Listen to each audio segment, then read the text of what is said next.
Les représentations de l'émission spectacle télé en campagne auront lieu en août dans toute la Bresse.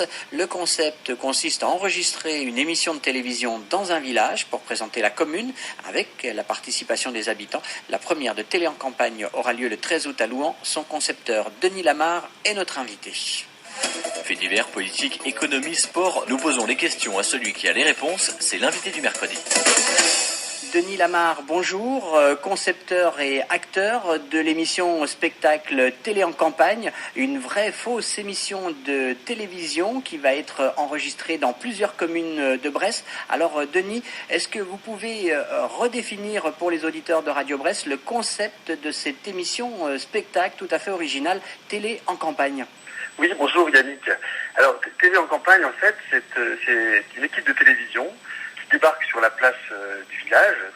Le plateau sera installé sur la place du village. Les habitants seront invités à participer publiquement à l'enregistrement, à venir s'installer autour de ce plateau, sur lequel ils pourront suivre l'émission en direct, c'est-à-dire voir les invités, le journaliste devant eux, et puis ce qui sera retransmis sur les écrans sera visible au-dessus d'eux. Comme ça, ils pourront voir la différence en fait entre ce qu'on voit réellement d'une émission de télévision et ce qui passe à la télévision. C'est d'abord un spectacle, mais quand même avec un enregistrement de l'émission, hein, quand même. Oui, c'est-à-dire qu'on sera dans des vraies conditions de direct.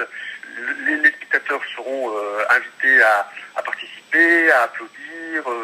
C'est-à-dire que les spectateurs font le rôle principal finalement de cette émission, qui sera vraiment tournée en direct et qui sera aussi diffusée en direct sur Internet. Elle est présentée comme subversive et décalée. Alors pourquoi ces deux adjectifs? D'abord subversive. Peut-être tout d'abord, c'est une émission qui met en scène le village dans lequel on se trouvera. Donc ça sera une vision du village, une présentation de ce village-là, des lieux emblématiques, des personnages emblématiques.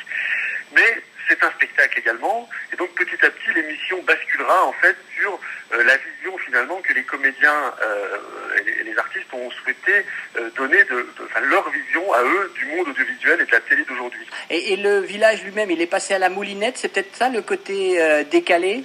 Sur l'émission en tant que telle, il y aura, et c'est ce qu'on veut essayer de montrer, des vrais invités et des faux invités. C'est-à-dire des vrais invités qui seront des gens du village que les gens connaissent. Ça peut être le maire du village, un président d'association, un chef d'entreprise, mais aussi se cacheront dans la foule et dans les invités des faux invités. Et voilà, le jeu, ça sera aussi de voir comment la télé peut fabriquer finalement les stars locales.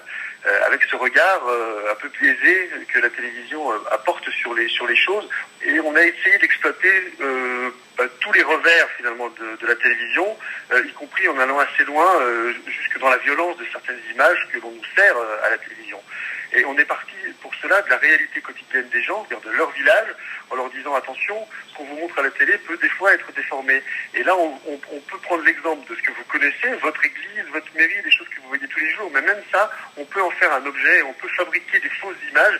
On a choisi la ruralité, on aurait pu choisir autre chose, mais c'est vrai que le thème du regard des Parisiens, journalistes parisiens télévisuels sur la ruralité, on trouvait que c'était intéressant de montrer aussi cela. L'émission 0, ça a déjà eu lieu, donc c'était lundi soir à Cuisery. Qu'est-ce que cela a donné? C'était très important pour nous de faire cette émission 0, on l'a faite à Cuisery lundi soir. On avait dans les invités des représentants des 12 communes des Trois Bresse qui vont accueillir l'émission réellement. Donc c'était un vrai test et on s'est rendu compte d'une chose, c'est que les spectateurs sont vraiment le carburant en fait de cette émission, puisqu'ils ont participé, ils ont donné leur avis, ils ont rendu vivant cet objet télévisuel. Alors tout ça augure d'une tournée qui est prévue prochainement dans des communes de Bresse. Tout à fait, puisque c'est un projet de coopération entre les trois pays, les trois Bresses, le pays de la Bresse bourguignonne, la Bresse du Jura et puis la Bresse de l'Ain. 12 dates entre le 13 août et le 28 août. On en aura 6 en Saône-et-Loire, 3 dans le Jura et 3 dans l'Ain. Et ce sera diffusé tous les soirs à partir de 21h sur le site internet tvencampagne.fr. Denis Lamarre, merci et bonne chance pour ce nouveau concept. Merci.